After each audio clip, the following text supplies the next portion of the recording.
Përshëndetje, përshëndetje të dashur miq, ja ku jam tani me ju për të lexuar se çfarë thot fati i gjestit në 2025-ën. Këtu do të kemi mundësinë të kuptojmë shumë çka, si do të shkon marrëdhënia mes eglit dhe gjestit, a do të jenë çift apo jo, si do të jetë karriera e tij, çfarë thon yjet dhe gjithçka. Tash i dëgjoni këtu. Besart Kelmendi, viti i lindjes 2000, do me thënë 2000, më datën 8 maj të 2000 ka lindur Gjesti. Shenja i bie tjetë dem dhe elemente ka tokën.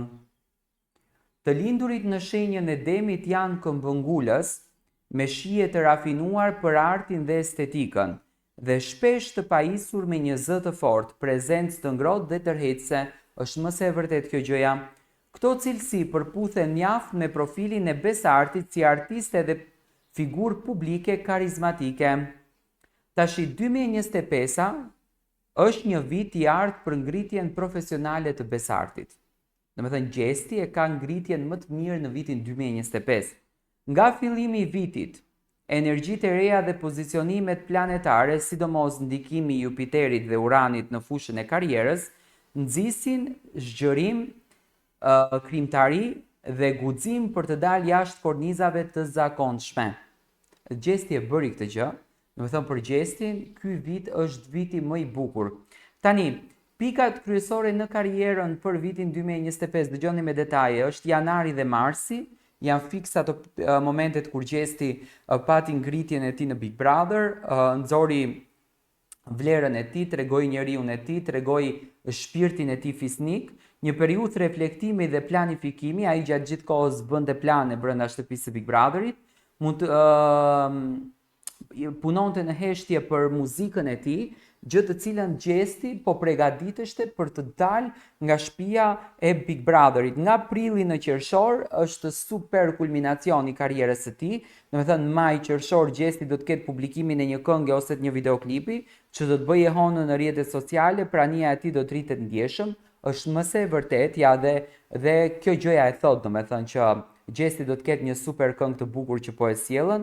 Nga Koriku në gusht kemi koncerte, ftesa në festivale verore dhe bashkëpunime të mundshme me emrat mëdhenj të muzikës shqiptare. Kënga e tij verore ka potencial të bëhet hit i verës.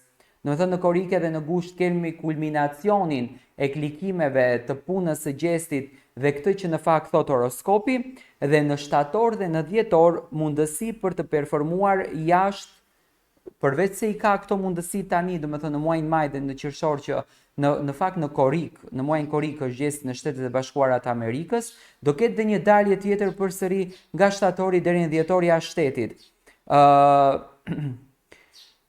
Domethënë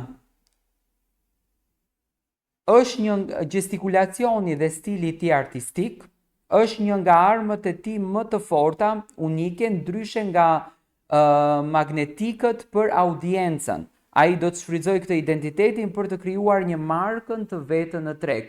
Dhe realisht Gjesti e ka krijuar markën e tij, po të futemi në detaje dhe të jemi pak më shumë njerëz të cilët do të hulumtonim apo do të mendonim dhe do të shikonim në detaje natyrën e Gjestit, ngjitjen e tij në skenë, këngët që Gjesti ka interpretuar, gjithçka që Gjesti ka sjellur, domethënë është një diçka shumë interesante, çuditërisht se Gjestin ka krijuar atë identitetin e tij, bën diçka që realisht nuk e bën askush tjetër dhe kjo është një super arritje në fakt për Gjestin dhe le të themi kjo është marka e tij.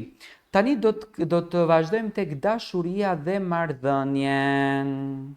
Kjo është shumë interesante. Besarti dhe egli ka një lidhje që karakterizohet nga intensitet emocional, pasion, por edhe momente tensionesh dhe mosmarrëveshjesh të brendshme.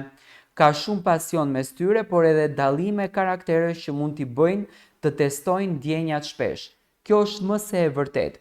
Pa marrë parasysh që egli dhe Gjesti janë krejtësisht tipa të kundërt mes njëri tjetrit, po këtë gjë e keni vërejt edhe ju, domethënë egli është natyrë ndryshe, ka qef gjëra të tjera, preferon tjetër natyrë të jetës, preferon tjetër qasje. Gjesti është krejtësisht tjetër gjë, preferon tjetër stil të jetës, preferon gjithçka tjetër, por në mes tyre ka shumë zjarm, ato janë shumë të nxehtë për njëri tjetrin, janë shumë të kallur, si i thonë një fjale, për njëri tjetrin.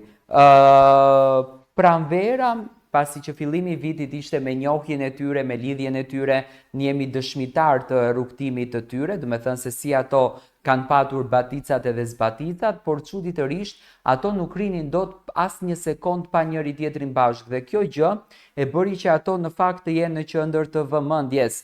Më pas pranvera ku jemi tashmë, ka një përpjekje për të rikthyer lidhjen e tyre në balans, atë gjën që është duke ndodhur, ato po gjejnë veten e tyre tek njëri tjetri, biseda serioze për të ardhmen, për bashkëjetesë apo për projekte të përbashkëta. Kjo është më se e vërtet, do me thënë kjo gjëja që po shkruhet tani këtu ndodhen. Ato tani janë duke i dhënë kohë njëri tjetrit, po japin mundësi njëri tjetrit nga fjalët që ne po dëgjojmë, do me thënë lart e poshtë për Eglin edhe për Gjestin, që ato udhtojnë edhe bashkë dhe më e fundit ka ndodhur tani që Gjesti dhe Egli kanë ikur për Prishtinë të dy së bashku. Kanë biseda serioze për të ardhmen me patjetër që po, sepse ato po ndërtohen si një çift dhe më pas, do me thënë, siç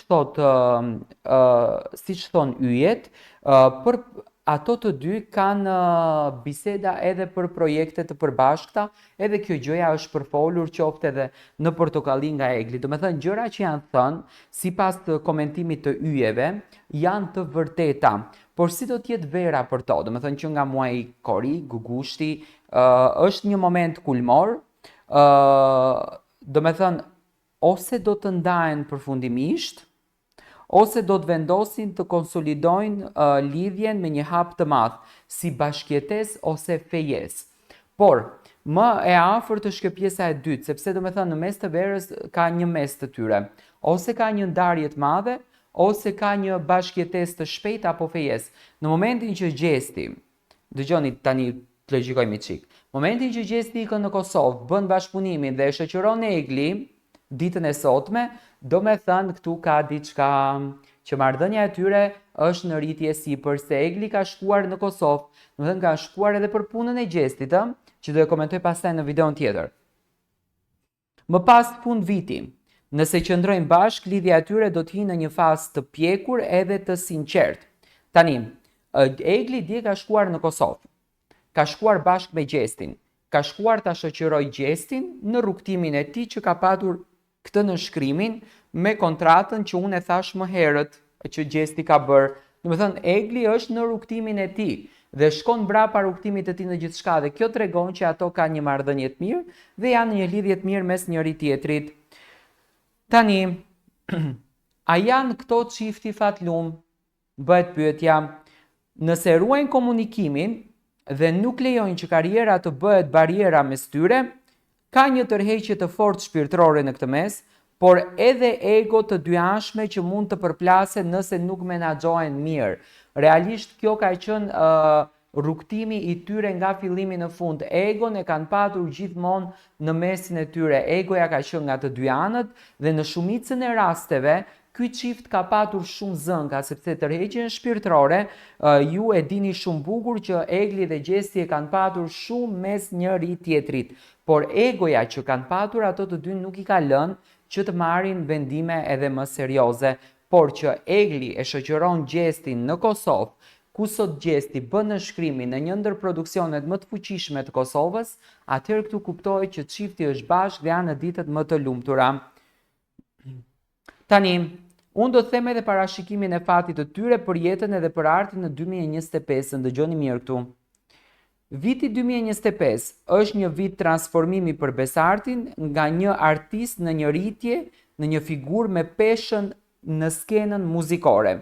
Kjo është energjia e përgjithshme, do të thënë, këtë vit është viti i Gjestit. Në aspektin financiar, përmirësimi ndjeshëm me burime të reja të ardhshme, kontrata, sponsorime, bashkëpunime. Megjithatë, këshillohet të menaxhoj mirë financat dhe të mos i besoj të gjithëve. Kjo është shumë e rëndësishme, domethënë. Dhe më pas, në aspektin profesional, do të zbuloj më shumë për veten, do të bëhet më i qëndrueshëm emocionalisht dhe më i qartë për çfarë do në jetë. Kjo është e vërtetë sepse Gjesti ka filluar të bën këtë lloj ndryshimi në natyrën dhe jetën e tij. Dhe më pas, në aspektin shpirtëror, viti pjekurisë, do të ndjej nevojën për qetësi, stabilitet dhe njerëz të vërtet përreth ti.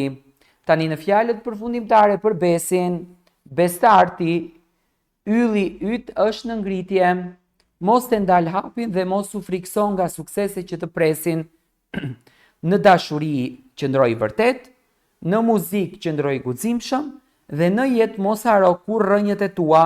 Viti 2025 do të provoj, por edhe do të shpërblej. Do me thënë, pa marrë parasysh se kush të bëhesh, rënjët e tua, mos haro nga ku vjen.